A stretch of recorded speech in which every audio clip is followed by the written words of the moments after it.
la terre, notre vision, notre horizon, bien sûr, c'est ton Fils. Amen. Mais il nous appelle, il nous appelle. Il appelle ceux qui ne sont pas convertis et il appelle ceux qui résistent. Et Seigneur, tu nous donnes un avertissement, 2, 3, mais tu nous avertis.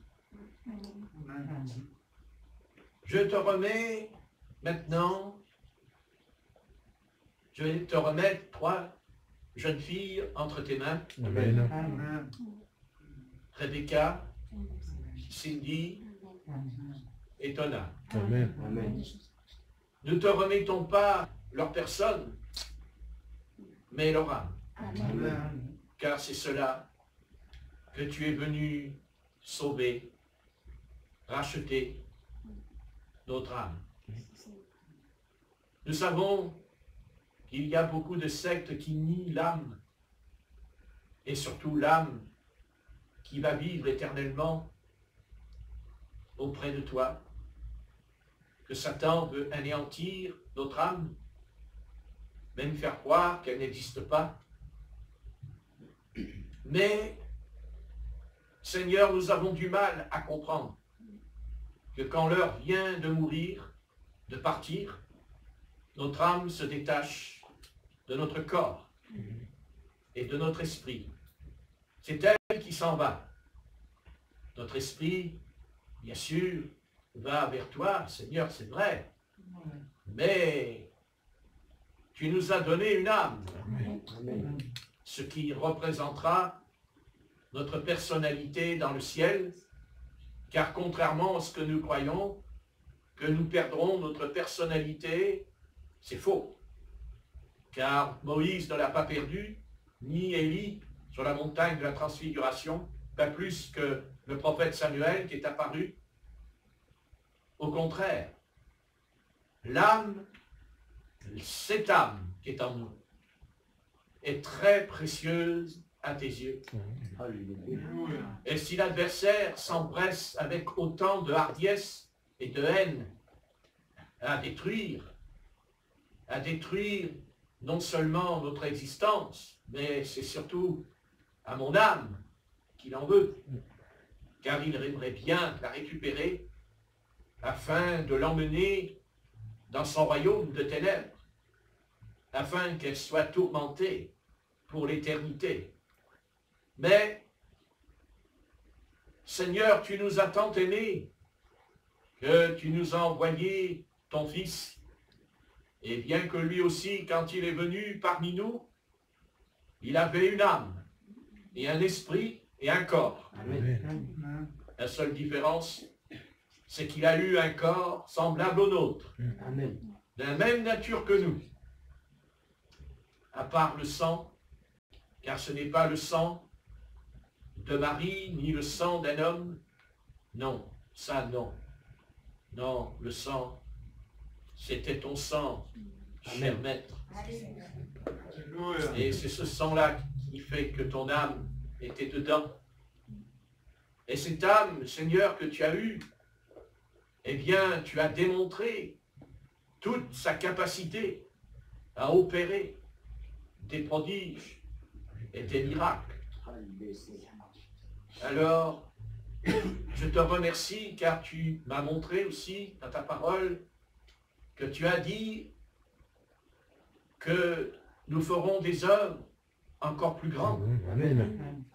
Alors nous voulons chercher ta face, car si ton Fils a fait des œuvres, c'est parce qu'il cherchait ta face. Amen.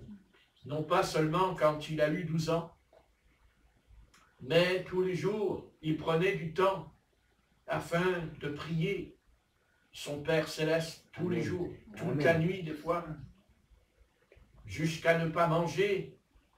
Il était tellement épris d'amour pour son Père Céleste. Cette relation n'a pas de mots, mais une chose est certaine, c'est que il nous a permis de comprendre que tu nous as transmis cet amour, c'est sûr, Cet amour dont tu diras dans la chambre haute, après avoir établi le lavage des pieds, car là encore, Seigneur Dieu, nous avons du mal à accepter, mais tu as lavé les pieds des disciples pendant la Sainte Seine. C'est vrai, il faut l'admettre, il faut le reconnaître, cette chose, en nous. Et il faudra y venir. Amen. Il faudra le mettre en pratique. Amen. Si nous voulons participer, non pas du salut, nous sommes sauvés, mais participer à ta gloire. Amen. À ta gloire, car tu parles de ta gloire. Dans la chambre haute, tu parles de ta gloire, la gloire de ton Père, que tu veux partager avec nous. Mais ceci demande, c'est vrai, un certain comportement, Et l'apôtre Pierre a bien dit, non, Seigneur, tu ne me laveras pas les pieds. Mais tu lui as répondu, si je ne te lave pas les pieds, tu n'auras pas de part avec moi. C'est clair. C'est pas ce que racontent beaucoup de pasteurs en disant que Christ a lavé les pieds parce que les disciples avaient des sandales et que les pieds étaient sales sur le chemin poussiéreux. Ce n'est pas vrai, c'est faux. C'est un mensonge de Satan. Mais il ne peut pas s'empêcher de mentir, celui-là. Il faut toujours qu'il ment. Mais non, le Seigneur Jésus a lavé les pieds parce qu'ils allaient manger le pain et boire le vin, Amen. qui était le corps et le sang du Christ à la Pâque. Et le Seigneur a lavé les pieds parce qu'il a fait ce que la loi de Moïse ordonne. Il a mis en pratique tout le livre des Lévitiques en lui. Car nous savons que le livre des Lévitiques nous parle justement de pureté, nous parle de laver, se laver. Et Jésus-Christ semble avoir mis en place une affaire, le lavage des pieds, parce que le Seigneur voulait nous faire comprendre qu'il ne nous conduit pas comme dans l'Ancien Testament où il fallait qu'Israël se lave, se purifie 7 jours et tout cela. Mais les pieds, le Seigneur le veut parce que ça représente notre marche avec Jésus-Christ sur la terre. Et que nos pieds se salissent spirituellement. Si on lave les pieds les uns les autres, ce n'est pas pour se laver les pieds parce qu'ils ne sont pas propres. Non, c'est un acte qui est lié au commandement et qui débouchera sur un commandement. Aimez-vous les uns les autres. Aimez-vous les uns les autres. Mais comment s'aimer si on ne peut pas laver les pieds du frère? Si la sœur ne peut pas laver les pieds de sa sœur, c'est un acte de foi, mais aussi un acte où notre orgueil est détruit à l'intérieur, parce qu'il faut s'abaisser, il faut descendre et descendre. Mais, Seigneur éternel, Dieu des armées, Dieu d'Israël, tu n'as rien ôté, tu n'as rien enlevé à ce que tu es toujours le Dieu d'Israël, le Dieu d'Abraham, et le Dieu d'Isaac, et le Dieu de Jacob.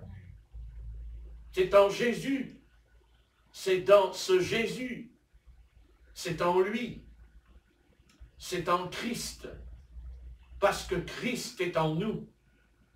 Et c'est là que la loi n'a jamais été abolie, mais accomplie. Amen. Dans un acte du Christ qui est le sang de l'alliance, la nouvelle alliance du sang, qui nous a sauvés, rachetés, établis. Et si nous ne fêtons pas la Pâque comme Israël, mais nous la fêtons à chaque fois que nous prenons le pain, Amen. à chaque fois qu'on boit le vin, c'est la Pâque de l'Éternel, qui a fait sortir Israël d'Égypte. Bien sûr, la Pâque, c'est pour faire sortir, c'est pour aller hors du camp. Mais dans la chambre haute, tu as établi la Pâque parce que là, il fallait que quelqu'un sorte de ton groupe, sorte de ce corps. C'est Judas qui est sorti. Il est parti. Le Seigneur a dit, celui qui mettra la main dans le plat avec moi, il a dit à celui à qui je donnerai le pain trempé. Et oui, et il sort, parce que Satan est entré en lui. Il sort, comme Israël est sorti d'Égypte. Judas sort du groupe apostolique. La Pâque, c'est sortir, c'est s'en aller. Comme quelqu'un qui se convertit, il sort du monde. Amen. Alléluia. Alléluia. Il quitte le monde. Il s'en va. Eh bien, nous sommes partis. Nous sommes pèlerins. Mais les pèlerins qui chantent la gloire du Seigneur. Des pèlerins qui prient avec joie. Amen. Parce que le Seigneur veut partager avec nous sa gloire. Amen. Alléluia. Sa gloire qui est auprès du Père. Il veut la partager. Et un jour, quand notre âme quittera notre corps, se détachera, eh bien, elle verra, elle vivra dans la gloire éternelle du Fils de Dieu. Parce qu'il est la gloire. La gloire du Père qui a été manifestée et qui a été révélée. Oui, et ce soir, nous nous attendons à la gloire de Dieu par la manifestation du Saint-Esprit en nous, Amen. par le feu du Saint-Esprit en nous. Alléluia. Ô grand Dieu, tu connais chacun d'entre nous, tu connais nos faiblesses, et tu sais que nous en avons, et qu'on ne peut même pas les compter, mais toi tu peux les compter. Amen. Et c'est parce que tu peux les compter que tu peux les enlever une par une à ton droit de souverain sacrificateur. Car toute faiblesse qui doit sortir de nous est liée au médiateur.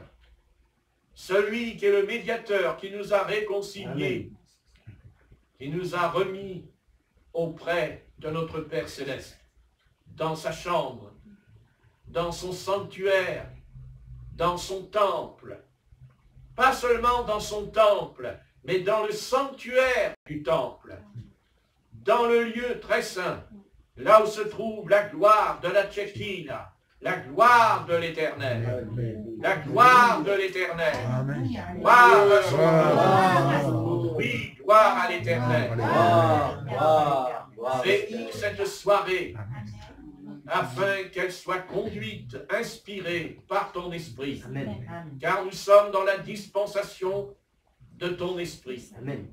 Ce glorieux Saint-Esprit qui est descendu dans la chambre haute, il est venu dans la forme de la colonne de feu. Et Seigneur, les 120, il n'y en a pas un qui a été privé de cette flamme. Amen. Qu'il en soit ainsi ce soir, Amen. afin que cette flamme, peut-être que nous ne la voyons pas, mais elle est là. Les anges la voient.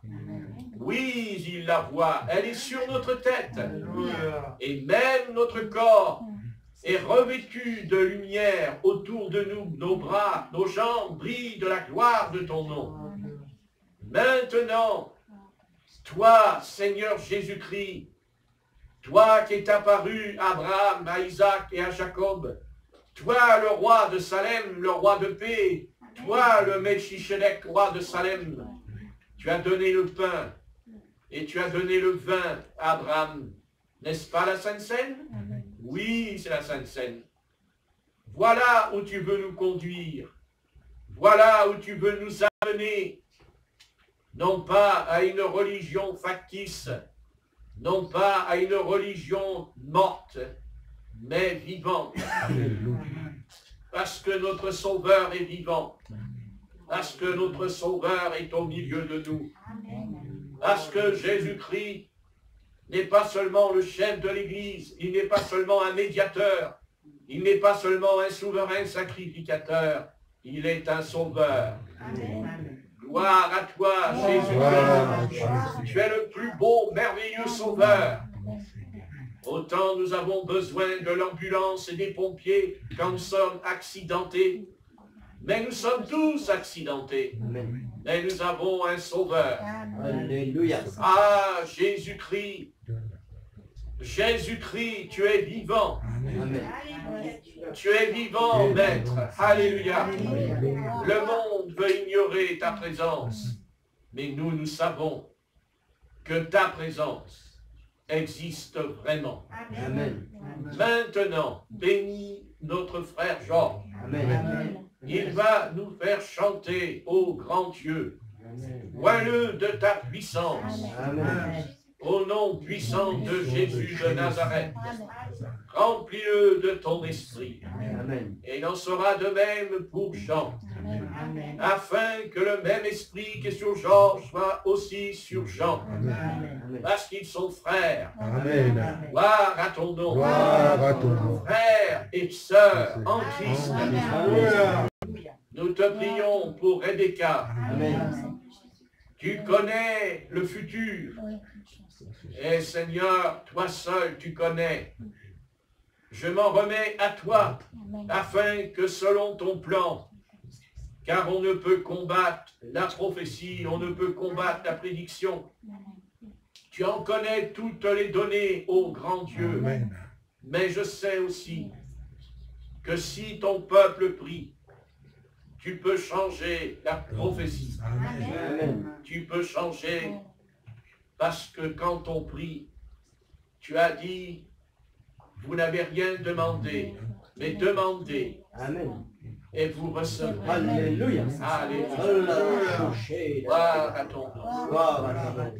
Béni soit l'Éternel, il est le Dieu Israël. Il fait reposer sur Israël la promesse des prophètes. Alléluia, alléluia. Béni Israël, béni Jérusalem. Tu l'as choisi parmi les nations. Oh oui, mon Dieu, étends tes mains sur les enfants d'Israël. Oh Israël, écoute la voix de l'Éternel. Elle est là sous le nom puissant de Jésus. C'est Jésus, l'Éternel des armées. Il est venu et il nous a sauvés. Quant à lui, il entend nos voix et nos prières montent vers le ciel pour que la prophétie s'accomplisse, afin qu'Israël vienne à l'Éternel. Alléluia, alléluia, alléluia, alléluia, voilà son nom, alléluia. Et c'est le chant du petit tabernacle, et cette voix qui retentit dans les cieux. Gloire à l'Éternel, gloire à l'Éternel, gloire à l'Éternel, gloire, gloire à l'Éternel, le Dieu des armées. Alléluia. Et c'est la guerre d'Armageddon qui va se mettre en place dans la vallée de Jiréel, et toutes les nations vont attaquer, mais Israël va gagner. Alléluia, alléluia, alléluia, voilà ton nom. Alléluia. Béni Israël, béni Israël. Ô Éternel, entends ma voix, je crie vers toi. Ramène-moi ton peuple à la raison. Alléluia. Amène-moi ton peuple à la raison. qu'Israël se repente de ses péchés. Alléluia. Car le destin des nations ne dépend que de ce peuple. Et pour cela que nous prions, afin qu'Israël revienne vers l'Éternel. Ô Israël, que nos prières aillent sur toi en cet instant. Alléluia.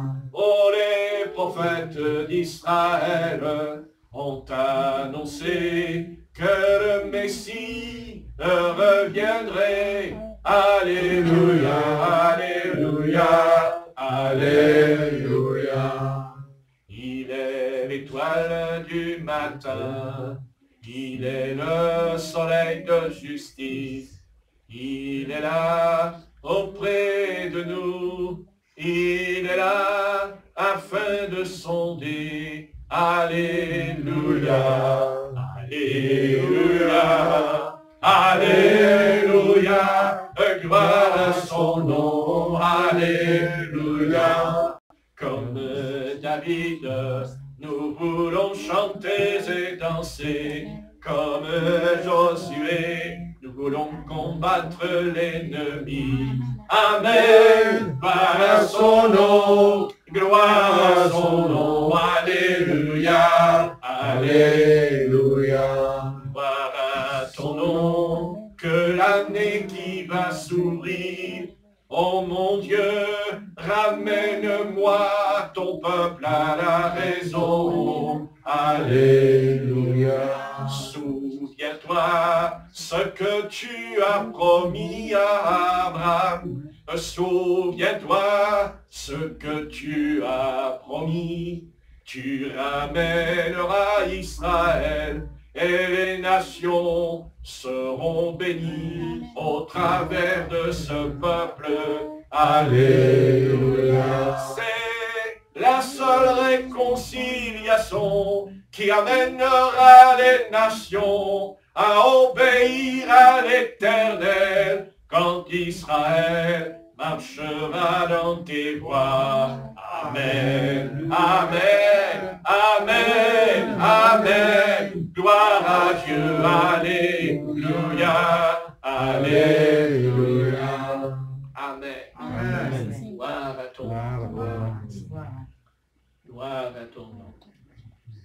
Seigneur Dieu, nous te prions de donner de la sagesse à Israël. Amen. Nous te prions de... Seigneur, tu sais qu'il y a un groupe qui est caché là-bas et que tu prépares afin que l'oracle s'accomplisse. Oh Seigneur, Seigneur Jésus. Amen. Amen. Gloire à Dieu. N'oubliez jamais de prier pour Israël. Amen. Tous les jours. Mhm. Car vous devez le savoir que sans ce peuple, vous ne seriez pas sauvés ce soir. Amen. Amen. Je sais que c'est le Christ qui nous a sauvés, mais c'est par Israël. Amen. Et il faut prier pour le peuple d'Israël. Amen. Parce que tout ce que vous voyez, toutes les guerres, tout ce que vous voyez, c'est lié à Israël. Et tant que le peuple du Seigneur ne reviendra pas, même pour l'Église. L'Église, elle ne sera jamais comme l'Église primitive, tant que les Israélites, il faut qu'ils entrent au milieu de nous. Amen. C'est comme ça. Et c'est pour ça que Satan a frappé. Parce qu'il a voulu, parce qu'il faut aussi reconnaître que l'Église a persécuté les Juifs après la mort des apôtres. Ils ont eu la haine contre les Juifs. Même Luther a écrit que Israël était un antichrist. Vous vous rendez compte? Mais aujourd'hui, ça va mieux. Il y a eu des progrès, n'est-ce pas? Mais priez pour Israël. Et si vous priez pour Israël tous les jours, vous allez voir que la bénédiction de Dieu va encore être plus importante pour vous. Parce que Dieu aime son peuple. Amen.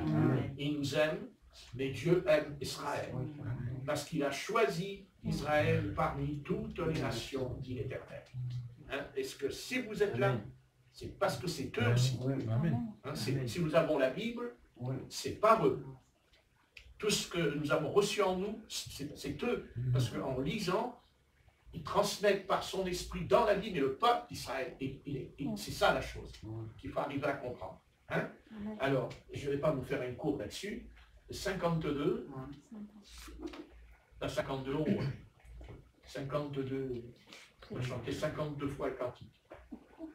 Oui, il n'y a pas derrière. On n'entend plus personne. Donc, Amen. Toi qui disposes de toutes choses et nous les donnes chaque jour. Reçois nos pères, notre prière de reconnaissance. C'est notre pardon, c'est ta clé et ta clémence, trésor immense, c'est le plus grand de tes bienfaits. Que par ta grâce, l'instant qui passe, serve à nous approcher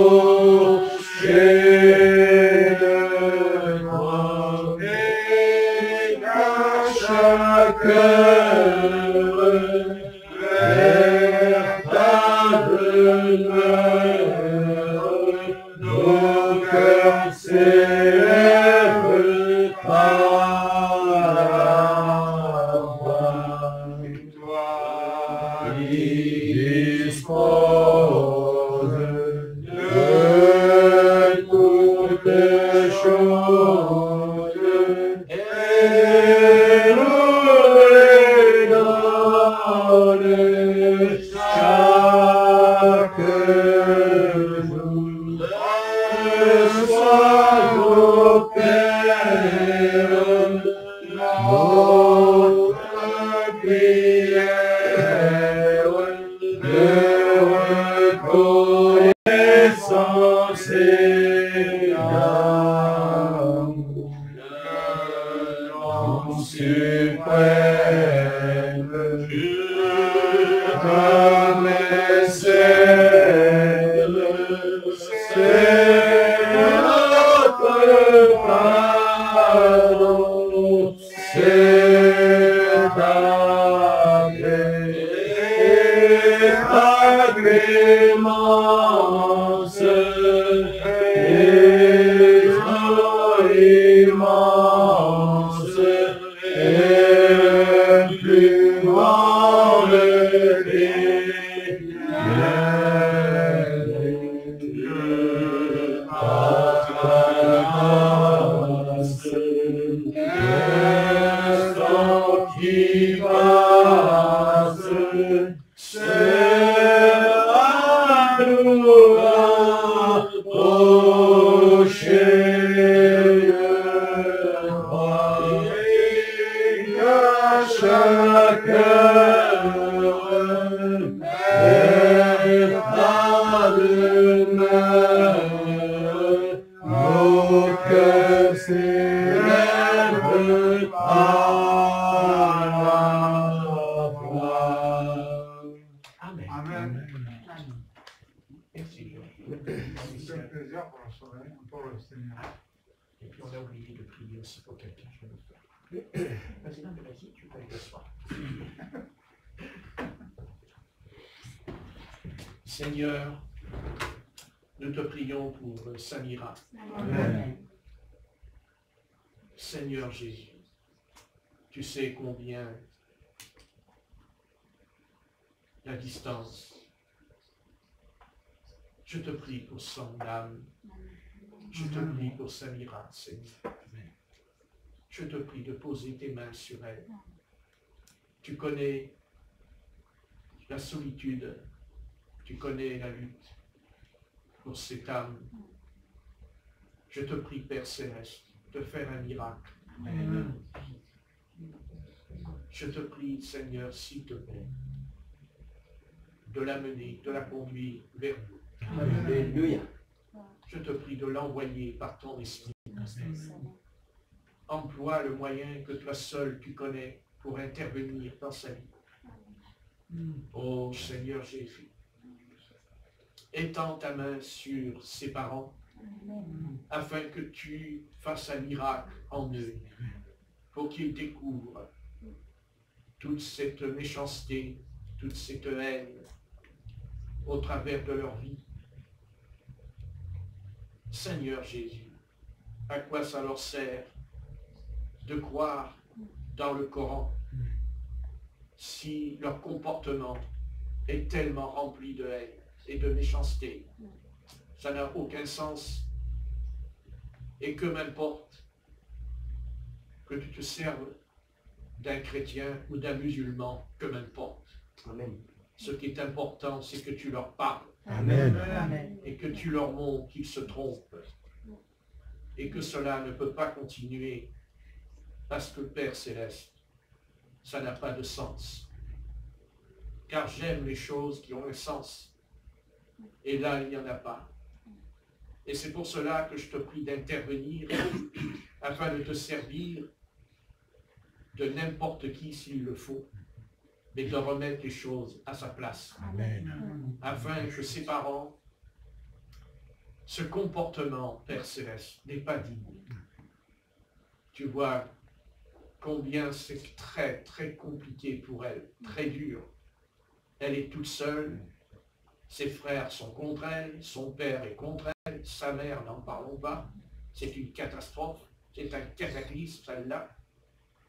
Alors Dieu entre dans ce foyer, entre dans cette maison là-bas et fait un prodige. Ou alors, tu brises les verrous de fer, tu brises la serrure, tu brises le cadenas et tu l'envoies vers lui. Amen. Seigneur, je te prie, tu ne peux pas la laisser toute seule, tu ne peux pas la laisser toute seule là-bas.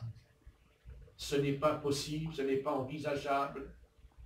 Maintenant, elle a pris le baptême. Elle était bien là dans ces eaux du baptême en elle.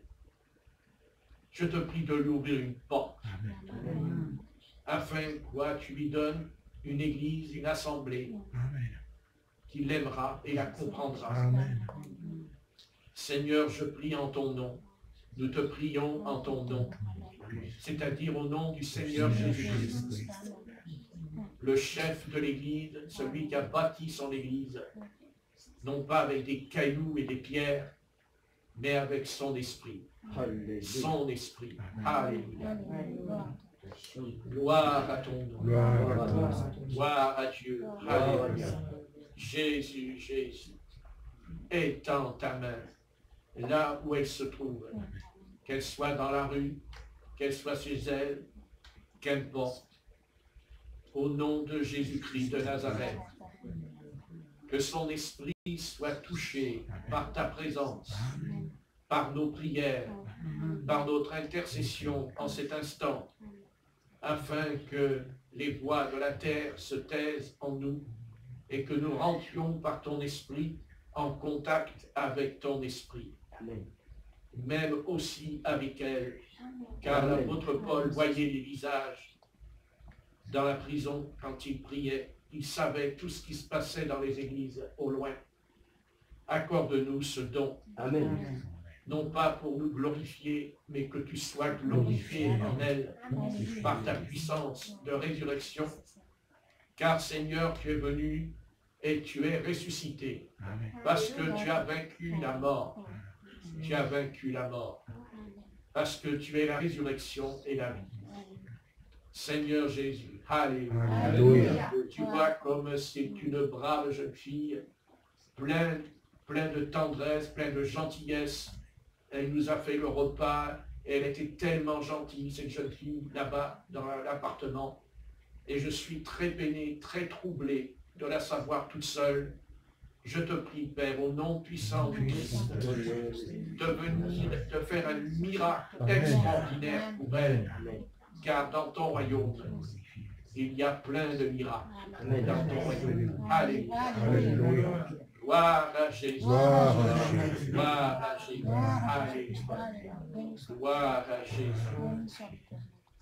Dieu Tout-Puissant, quand mon cœur considère tout l'univers créé par ton amour, le ciel azur, les éclairs, le tonnerre, le clair matin et les ombres du soir, de tout mon être, alors s'élève un chant. Dieu Tout-Puissant, que tu es bon, de tout mon être, alors s'élève un chant. Dieu Tout-Puissant, que tu es bon. Amen. Amen. Eh bien, Jean, un petit cantique, et après, on va regarder dans la parole du Seigneur.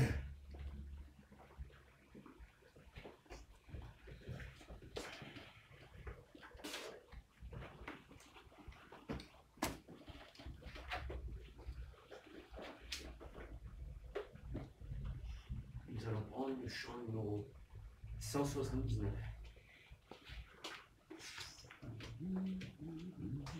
179. 179.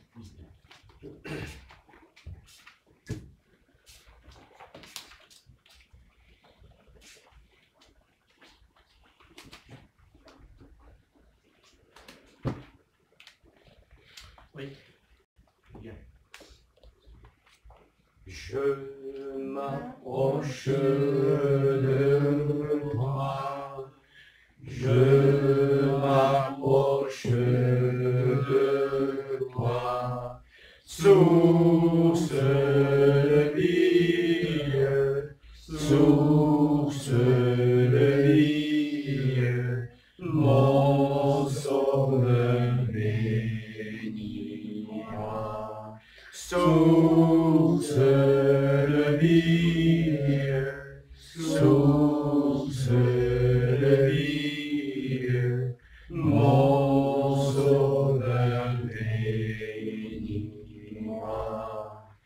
Et silence en mon cœur, et silence en mon cœur, viens et me parle, viens et me parle, ô mon divin sauveur. Viens et me parle, viens et me parle, ô mon divin sauveur.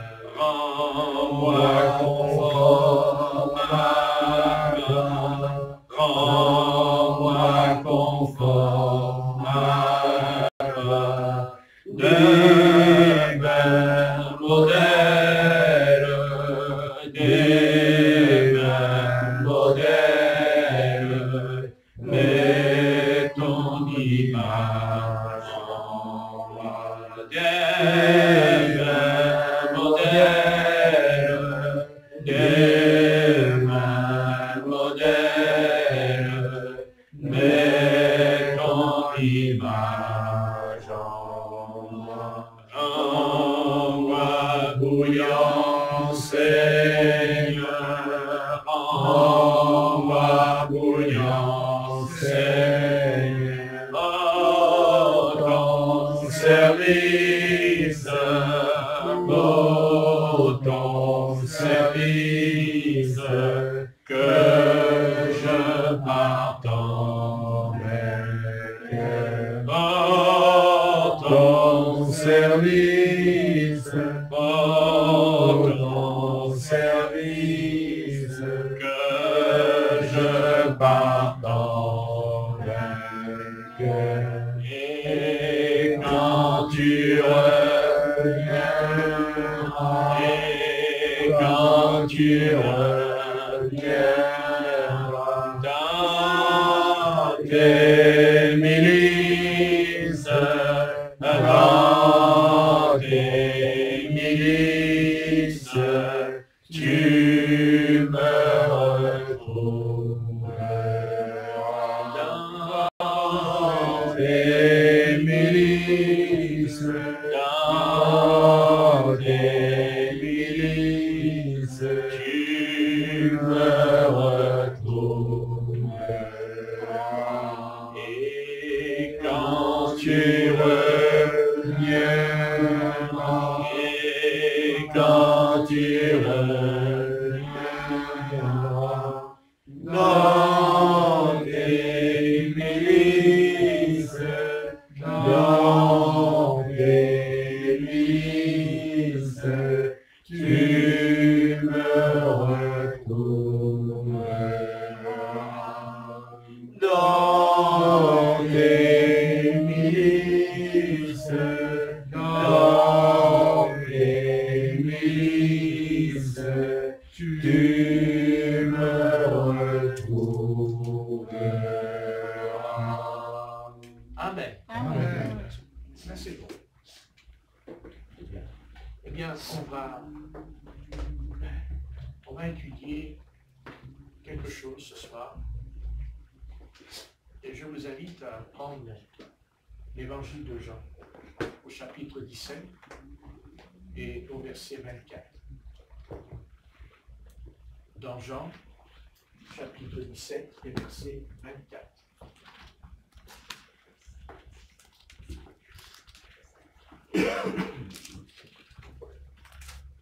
Jean 17 et verset 24.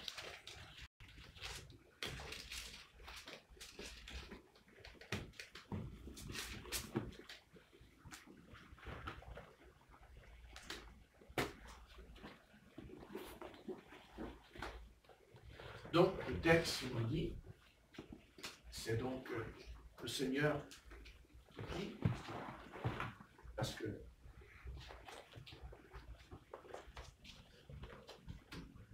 le Christ, on pense à tout, on pense de tout sur lui. Il a guéri des malades, il a chassé les démons, il a ressuscité les morts, il a purifié les lépreux, il a chassé les vendeurs dans le temple, il a fait un fouet, il a marché sur l'eau, il a fait tant de choses, le Seigneur, mais toutes ces choses, elles ont pu se faire parce que c'était un homme de prière. Amen. Vous savez, il n'y a pas de mystère. Hein. Vous savez, il ne faut pas me raconter des histoires, pas plus que je m'en raconte à moi-même des histoires. Ne soyons pas des faiseurs d'histoire, parce que l'histoire, elle est dans la Bible. Oui. Et que ça soit Abraham, ou que ça soit Élie, que ça soit Élisée, qu'importe. De toute façon, que ce soit Jérémie. Lui, le prophète Élie, quand il priait, il y a le feu qui descendait. Et puis il y a le prophète Jérémie qui était dans l'épreuve.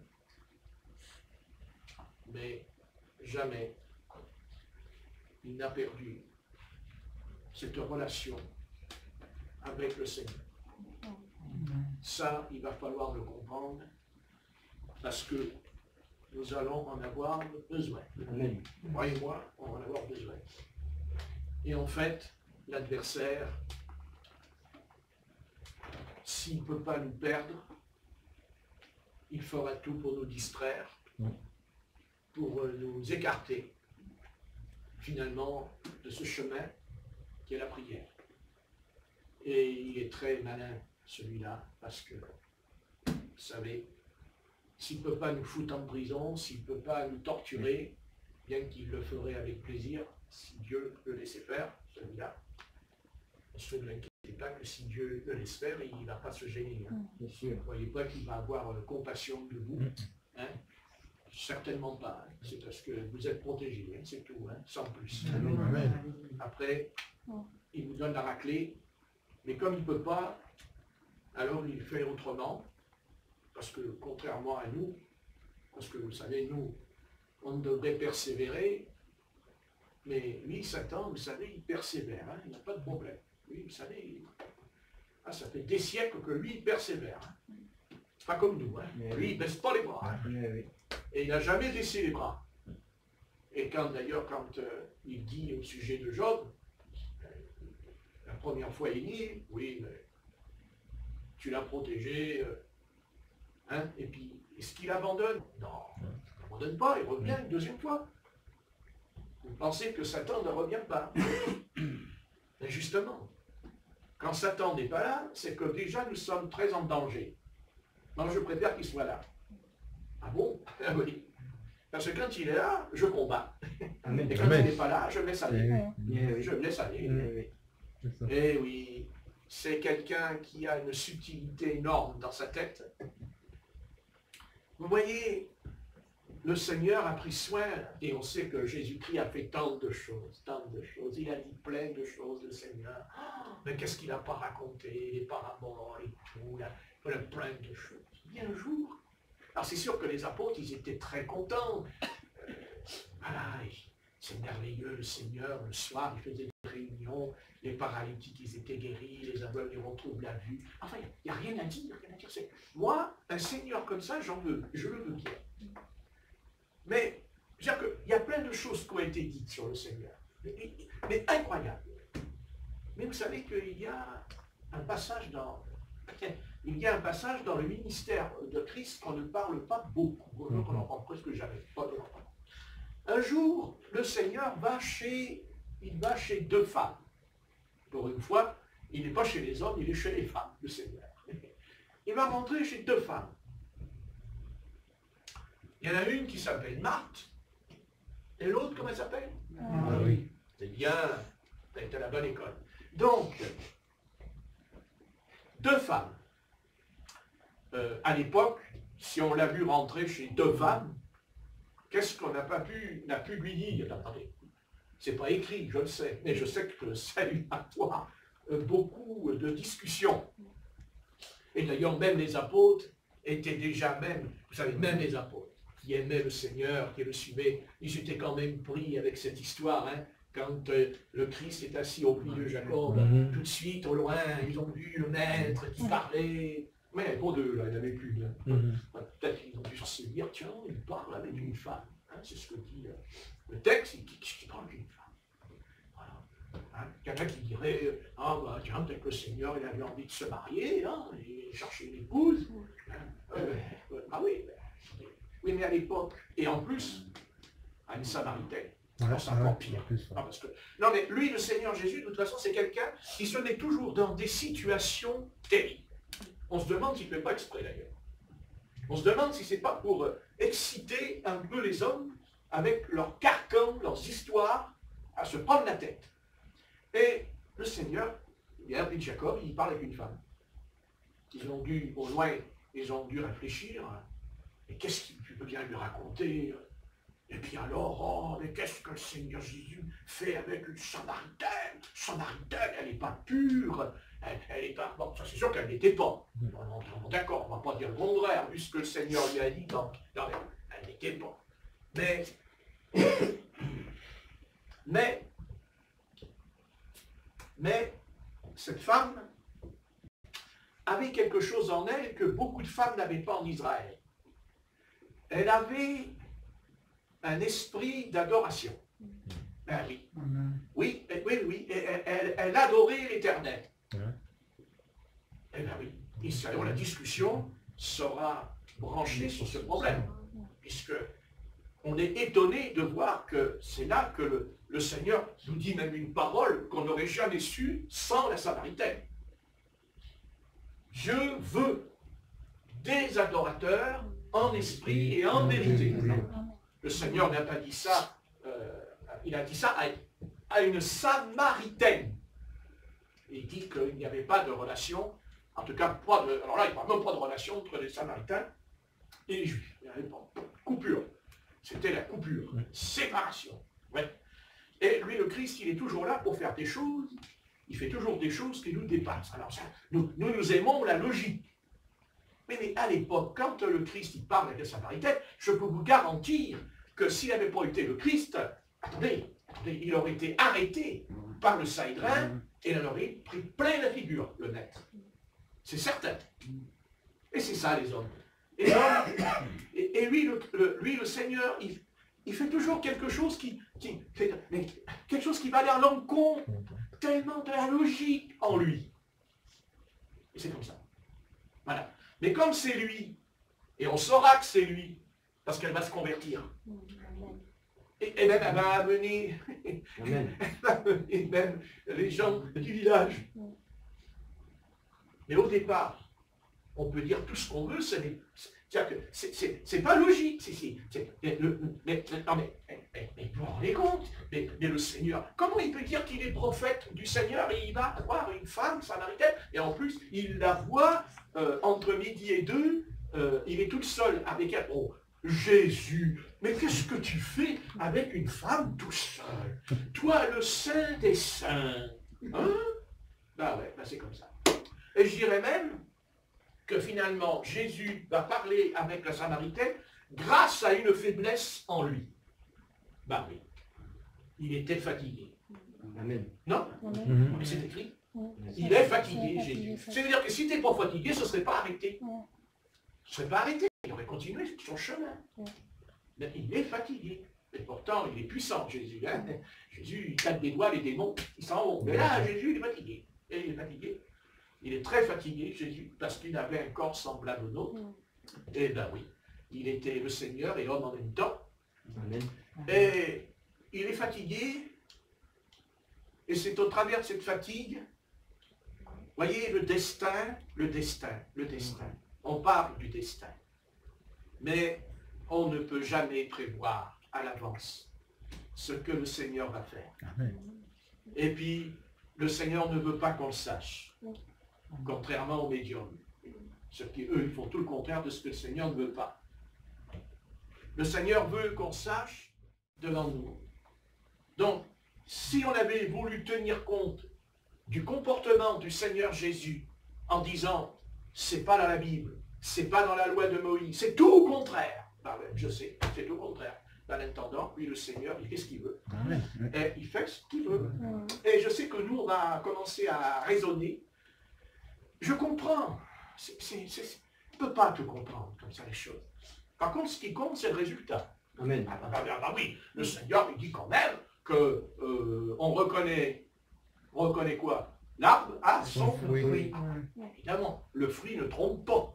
Parce que le fruit, de toute façon, il ne peut pas vous tromper. Hein, parce que si le fruit est pourri, vous allez avoir mal à l'estomac. Hein.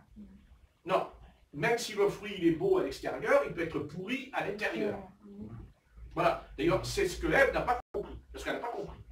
Parce qu'elle aurait dû comprendre que même si le fruit était beau, puisque d'ailleurs même ce serpent était beau entre parenthèses, c'est ce que nous dit Ézéchiel, n'est-ce pas? Je suis désolé, ils diront du Satan, il est beau, il est fou, quoi. Non, il dit que Satan était beau. Oui, c'est tout. De toute façon, s'il n'est pas beau, comment voulez-vous qu'on vienne vers lui? Il n'y a que la beauté qui attire.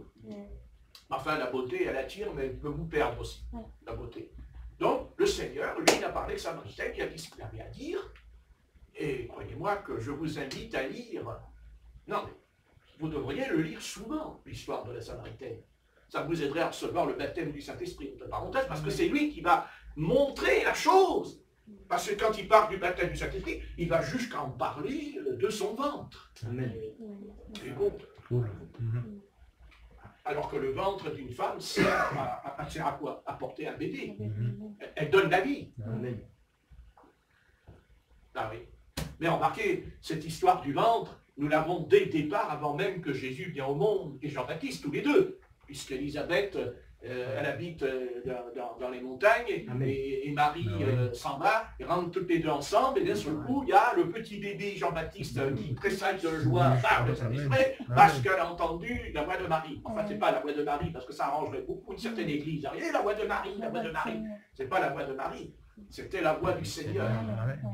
Parce qu'elle est témoin, Marie. Parce qu'elle est témoin, Marie. Ça signifie qu'elle a même donné une prophétie.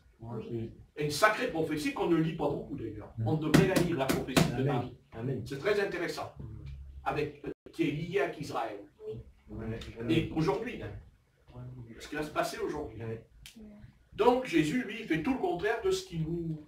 Voilà, le Seigneur, il fait tout le contraire. C'est comme ça, c'est le Seigneur, il fait ce qu'il veut. Voilà. Et puis il fait tout le contraire. Voilà, il vient au monde au travers de quelque chose qui est contre la loi. Joseph, il dit, mais je ne peux pas me marier avec elle. C'est contre la loi. Et l'ange, il vient, tu vas te marier quand même avec elle. Ah bah oui, mais alors c'est pas normal. Oui, mais il y a la loi, mais il y a l'ange qui vient. Donc ça veut dire que l'ange, lui, il désobéit à la loi de Moïse. Mais non, l'ange, il obéit parce que l'Éternel lui a dit, tu vas y aller. Amen. C'est tout le contraire. Il y a tout le contraire. Voilà. C'est même tellement le contraire qu'elle tombe enceinte sans avoir connu un homme. Alors là, on n'y comprend plus rien. On ne comprend plus rien. Et c'est étonnant que les Juifs ne comprennent pas et que nous qui ne sommes pas Juifs, on comprend. C'est extraordinaire ça. Ah, c'est énorme. C'est énorme parce qu'ils sont convaincus qu'ils sont dans la vérité. Ben, nous aussi, nous sommes convaincus. Mais nous sommes convaincus par Saint-Esprit. C'est différent parce qu'ils n'ont pas le Saint-Esprit. Parce que s'ils avaient le Saint-Esprit, il y a longtemps qu'ils seraient venus au Seigneur Jésus. Parce que quand on reçoit le Saint-Esprit, on vient à Jésus. Amen. Parce qu'il a dit, je vous enverrai un autre consolateur et il vous conduira vers moi. Donc tout ce qui ne me conduit pas à Jésus me conduit vers l'Antichrist. Non, parce qu'il y a deux personnages aujourd'hui, on n'en parle pas trop. Mais il y a le Seigneur Jésus et il y a l'Antéchrist. Et tous les deux, ils ne se font pas des bises. Hein. Non. Il n'y a pas de bisous. Hein. Des bisous. Hein? Non, pas du tout. Et s'il y en a un, il sera semblable à Judas, qui a embrassé Jésus dans le jardin de Gethsémani. Oui, c'est écrit. Oui, ça. Que ça déplaise à l'énorme pasteur, je suis désolé pour eux, mais il dit que même Jésus a dit à Judas, mon ami. Et il le livra par un saint baiser. La Bible. Amen. La Bible. C'est la Bible. Ah, la Bible. Elle nous étonne, la Bible. Donc, le Seigneur vient avec deux femmes. Il y en a une qui s'appelle Marthe et il y en a une qui s'appelle Marie.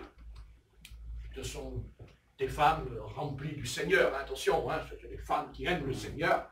Elles sont pleines d'amour pour lui. Et puis, elles le prouveront d'ailleurs à sa résurrection et tout. Même avant, femme, c'est le Seigneur. Voilà.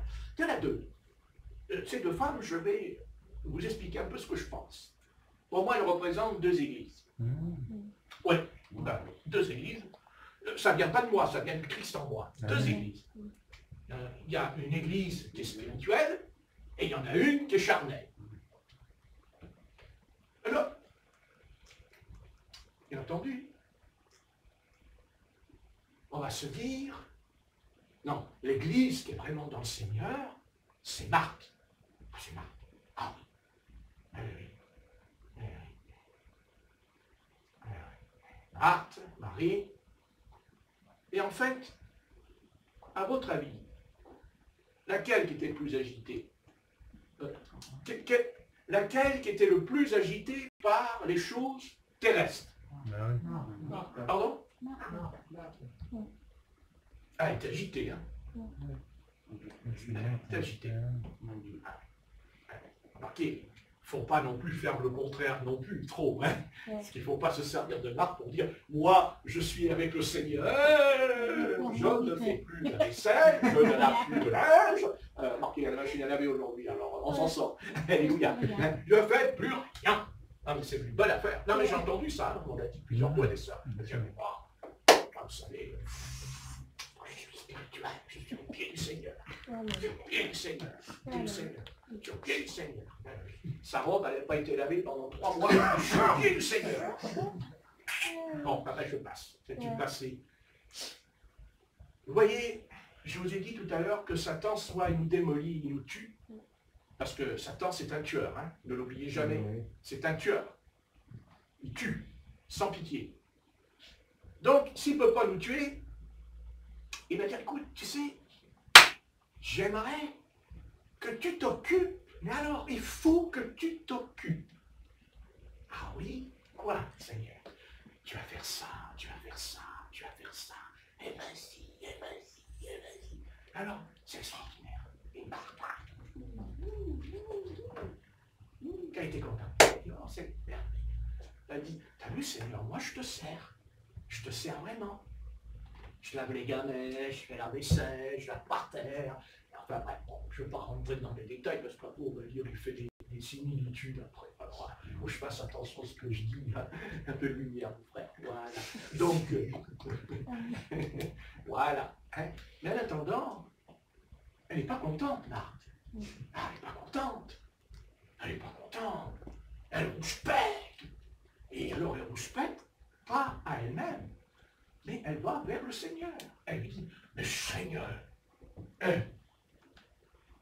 alors, tu ne peux pas dire à Marie de se lever et de venir m'aider. Alors elle attend, et alors elle était contente. Elle dit, tu vas voir le Seigneur, mais qu'est-ce qu'il va te mettre? Il va te mettre, il va te dire de bouger. Hein, et Jésus, il regarde, il dit,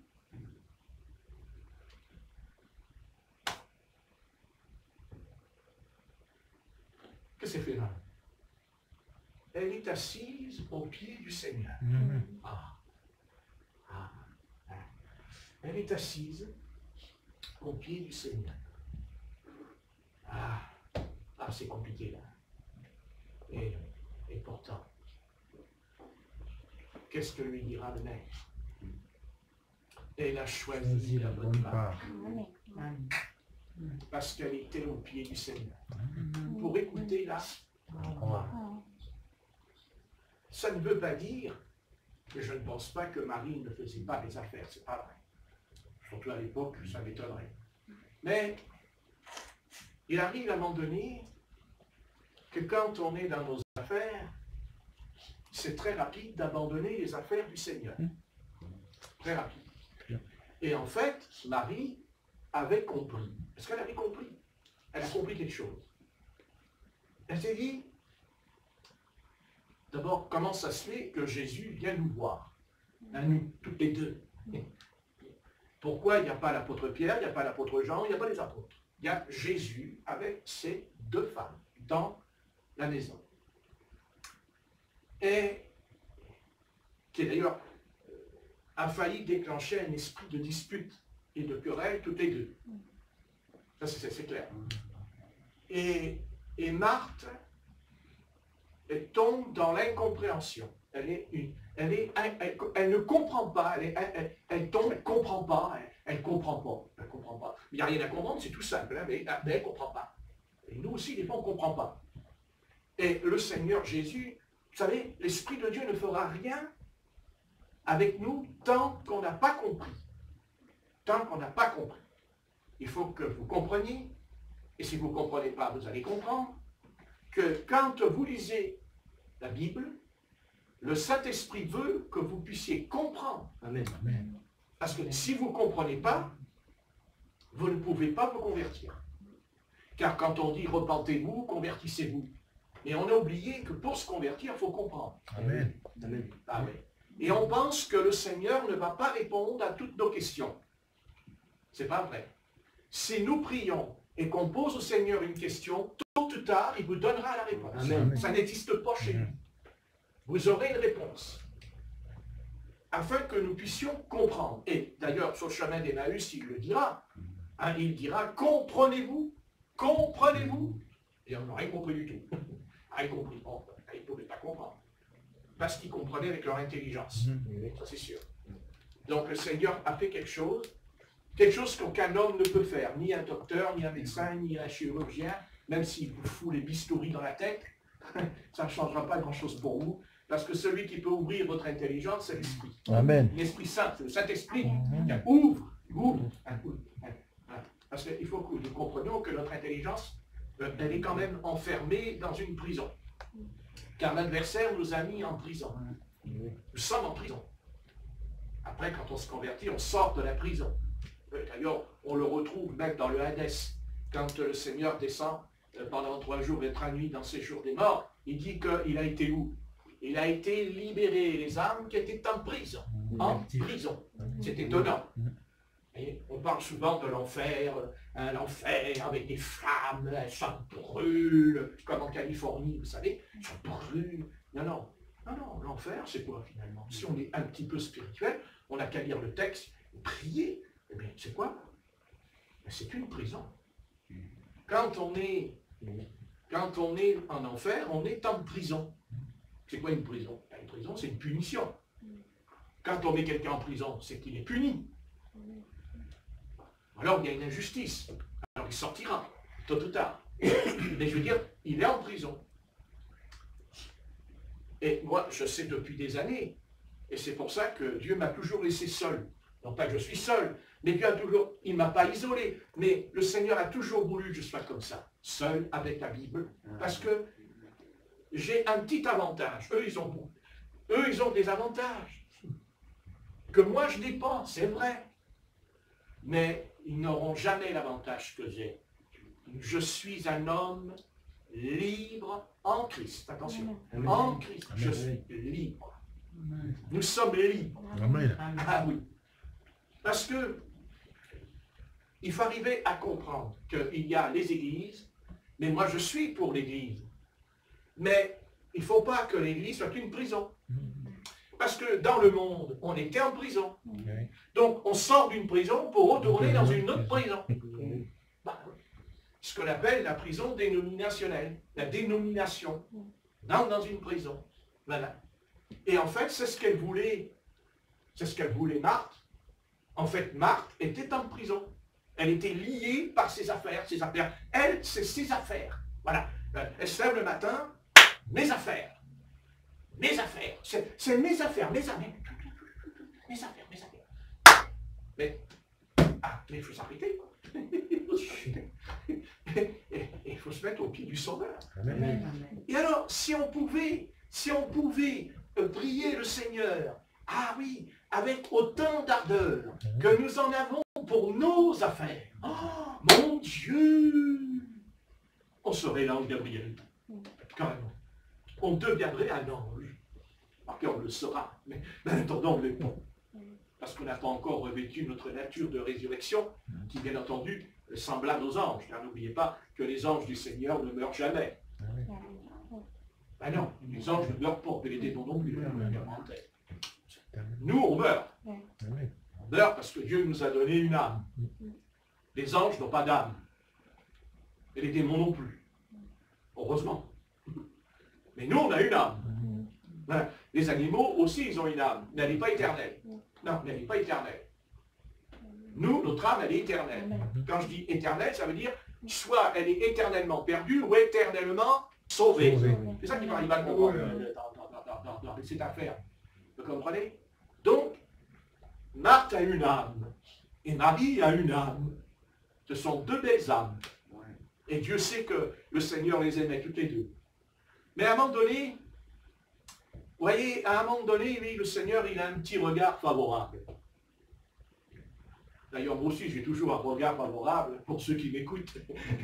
Ça, c'est quelque chose. Ceux qui ne m'écoutent pas, je ne m'écoute pas, stop, on va te faire cuire un œuf. Allez, hop, c'est vite fait. Non, je dis pourquoi faire cuire un œuf? Parce que c'est bon, les œufs.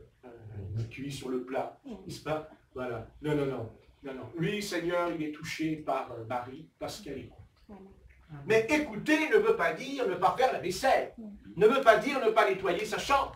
Ne veut pas dire... Non, non, non, mais attendez, c'est facile, là. Hein, parce que j'ai connu des sœurs qui m'ont dit « Ah oui, mais Marie est au pied du Seigneur. » Mais je leur répondais « Oui, mais quand c'est l'heure de manger, tu es au pied du Seigneur. Quand c'est l'heure de manger, ah, c'est pas pareil. Ah, c'est pas pareil. Ah oui, quand c'est le repas, ça c'est pas pareil. Hein?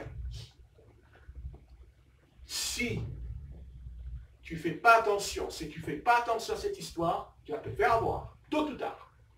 Tôt ou tard, c'est certain. Vous savez, vous dites, ah mais moi je ne tomberai pas. Moi je ne vais pas tomber.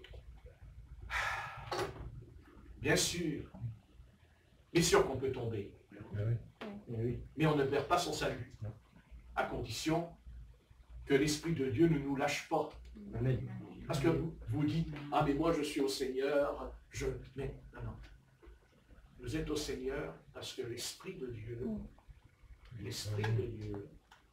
vous a scellé, vous a lié. Autrement, si l'Esprit de Dieu se retire de vous pendant 1 minute, vous retournerez dans le monde. Que vous le vouliez ou pas, nous irons dans le monde. Et même l'ayant,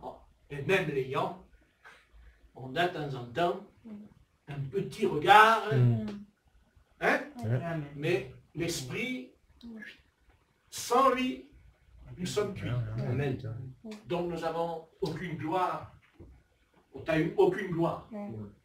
Aucune gloire. T'as rien. Il suffirait que l'Esprit de Dieu se retire et tu retournes dans le monde. Tu vas dans le péché comme dans le monde. Et encore, on ne sait pas ce que tu peux devenir. Parce que quand on va dans le monde, on devient quelque chose. Soit un tueur, un criminel, un voleur, un menteur, de dire oui, mais je peux devenir aussi un ingénieur. C'est pas mieux si on ne sert pas le Seigneur. C'est pas mieux. Enfin, il vaut mieux être un ingénieur que de tuer. Ça, évidemment, si on écoute, on en est haut, des fois, pasteur. Mais, vous savez, des fois, on n'a pas besoin que Satan nous tue, on peut se tuer soi-même. On peut se chercher son malheur soi-même, car des fois, on cherche le malheur nous-mêmes. Parce que nous ne respectons pas les règles de la loi. C'est-à-dire la loi de la vie naturelle, mais aussi la loi spirituelle. Parce qu'il y a la loi naturelle et la loi spirituelle. Et si nous ne respectons pas l'une ou l'autre, de toute façon, on va mourir. Non, parce que tout est lié à la mort. Et Marie, elle a la vie. Elle a la vie. Elle a la vie. C'est tout contraire, mais c'est tout contraire à la logique. Pour le monde, il faut bouger. Il faut faire des affaires. Il faut que ça bouge. Ça, c'est le monde. Mais pour les choses du Seigneur, ça se passe autrement. Vous savez, passer 1 heure avec Jésus dans sa chambre, passer 1 heure avec lui, si on pouvait comprendre ce qui va en ressortir de nous, c'est énorme. Vous savez, vous passez 1 heure avec le Seigneur dans votre chambre, vous prenez votre Bible, prenez toujours un crayon et un papier avec vous. Toujours. Parce que Dieu peut vous parler aussi, il entend. Et il va vous dire d'écrire ce que vous avez entendu. Parce qu'on oublie. Hein? Et puis on peut tomber sur une étude sans le faire exprès. Dieu nous dit des choses. Parce que Dieu lui-même écrit. Puisqu'il a écrit la loi sur la montagne du Sinaï. Lui, c'est pas Moïse qui a écrit la loi, c'est l'Éternel. Sur les tables, c'est pas Moïse, c'est l'Éternel. Alors, il va falloir apprendre à faire une pause. Il va falloir... Non, mais faire une pause, c'est pas s'allonger sur le lit, regarder la télé, en disant, toi Seigneur, je m'arrête. Je m'arrête. Je fais une pause. Et comme on a tellement fait de choses, que quand on fait la pause, on fait... Je me repose, Éternel. Là, tu m'entends, hein? Je me repose. Hein? Et en fait, on s'endort. Et quand on s'endort, on n'a pas prié. Quand on s'endort, on n'a pas lu la Bible. Parce que quand on s'endort, quand on se réveille, on dit « Oh, j'ai dormi autant. Oh, vite, vite, vite. Oh, puis j'ai faim. Oh, j'ai faim. Oh, j'ai faim. C'est l'heure. Oh, j'ai faim. Et vas-y, je te fais le manger, je te prépare. Hein? Et puis après, quand on a bien mangé, oh, j'ai bien mangé, je suis fatigué. Et hop, je m'allonge dans le lit. Hein? Un petit coup de télé. Non, parce que ça, la télé, ça, c'est le médicament des chrétiens. C'est le petit cachet tous les soirs avant de dormir. La petite télévision, c'est une pharmacie. Il y a de tout dans cette pharmacie. Ah, vous avez toutes les... Chaque chaîne est une pharmacie pour moi. Ah oui, on vous propose tout. Vous pouvez même rêver. Par exemple, vous voyez une publicité avec une belle voiture. Hein, vous êtes là. Oh, oh Dieu, oh la voiture, oh la voiture. C'est bien, mais tu l'auras jamais. Oh mais Dieu, tu peux me la donner. Ah, tu peux rêver. Hein. Tu peux rêver. Tu rêves là. Non pas, tu rêves. Hein? Ah oui, c'est le petit médicament. Hein? C'est la petite potion. Voilà, la potion de l'Église du Christ dans ce siècle. Son petit écran. Satan s'est dit, oh, j'ai tué des millions de chrétiens. Oui, des millions. Je les ai tués, je les ai torturés, je les ai brûlés. Mais alors, mais qu'est-ce qu'ils m'ont embêté? Mais qu'est-ce qu'ils m'ont embêté, ces chrétiens? Hein? Même en mourant, ils criaient même pas. Ils faisaient, reçois mon esprit, Seigneur. Oh, le diable. Alors, Satan, je ne sais pas, il s'est dit, tiens, c'est curieux. Mais en fait, l'Éternel n'a-t-il pas dit à Adam, à Ève, il leur a dit, tiens, vous savez, dans le jardin, il y a deux arbres. Il y en a un qui est l'arbre de la vie, et il y a l'autre qui est l'arbre de la connaissance. L'arbre de la connaissance. Et Satan, il a dû se dire, parce qu'il a eu le temps pendant tous ces siècles de persécution contre l'Église du Seigneur, ah oui, il s'est dit, mais comment je vais faire pour démolir l'Église de Jésus-Christ? Comment je vais faire pour priver l'Église de la puissance du Saint-Esprit qui opère des miracles, des prodiges, des paralytiques, des aveugles, les sourds, les démons, et la résurrection des morts, et tout dans l'Église primitive? Comment je vais faire? Au départ, il a dit, je vais les frapper. C'est ce qu'il y a dans les Actes des Apôtres. Il dit que les apôtres ont reçu des coups de bâton, ils ont été frappés, on les a mis en prison. Mais putain, en prison? Mais c'était joyeux. Tandis qu'aujourd'hui, l'Église, elle n'est pas en prison, elle ne prend pas des coups de bâton. Mais qu'est-ce qu'elle est triste, l'Église? Parce que quand on regarde les regards de beaucoup de chrétiens, eh ben c'est pas brillant, hein? Ça brille pas, hein? Non, non. Non, non, non, non, non. Et l'adversaire, il s'est dit, mais finalement, quand l'Éternel a dit, tu ne mangeras pas le fruit de l'arbre de la connaissance du bien et du mal. Et il s'est dit, tiens, après tout, peut-être qu'il faudrait que j'aille faire un petit tour dans cet arbre. Faire voir un petit peu ce qu'il y a dans l'arbre, vous savez, hein, comme une bibliothèque, vous savez, il y a plein de livres, hein, il y en a plein de livres, mais on ne les a pas tous lus. Hein. Et à un moment donné, il s'est dit, mais finalement, mais pourquoi l'Éternel, il dit à l'homme, je ne veux pas que tu manges? Il ne dit pas l'arbre de la mort. Et Dieu aurait pu dire à Adam, c'est l'arbre de la mort, tout de suite. Peut-être qu'Adam, il aurait dit, oh, j'y touche pas. Non. Dieu lui dit, non, non, non. Il dit, l'arbre de la connaissance du bien et du mal. Et le diable, il s'est dit, tiens, comment? Parce que son problème au diable, c'est que ce diable, lui, dès le départ, avait compris, parce qu'il a compris, le diable, que quand le Christ vient, il a compris que ce Christ, quand il vient, qu'est-ce qu'il va faire? Il va faire quoi? Il va faire d'autres Christ. Amen. Ah bon? Ben oui. Et nous sommes loin. Oui. Attendez, je ne suis pas un théologien comme les autres, je ne suis pas très instruit, mais d'après moi, le mot « oin » veut dire Christ en latin. Amen. Bon, ah oui. Ah oui, oui. Nous sommes des petits Christ. Amen. Je disais Matthieu 24. Et il y a aussi les faux Christ aussi. Les faux prédicateurs, les faux prophètes, les faux docteurs. Mais il y a les vrais pasteurs, les vrais hommes de Dieu. Donc, mais il n'y a pas... On n'est pas là pour décaler, moi je suis en haut, moi je suis en bas, j'en veux pas de ça. Non, non, vous êtes loin, je suis loin, vous avez la même onction, la même puissance, vous êtes loin. Donc vous êtes des petits Christ. Oui, mais Satan me dit, attends, il y a le Christ, et maintenant il y a partout des petits Christ. Il y a des petits Christ à Saint-Vincent de Paul, il y a des petits Christ à la place Sébastopol, il y a des petits Christ à l'église de la Rose. Ben, partout où il y a une église qui ressemble à la Bible, il y a un petit Christ. Mais je vais perdre la boule, moi, je suis tout j'en suis, là. Et Dieu lui dit, ben, qu'est-ce que tu crois? Tu crois que j'ai envoyé mon fils simplement pour avoir un fils? Non, j'ai envoyé mon fils pour avoir des...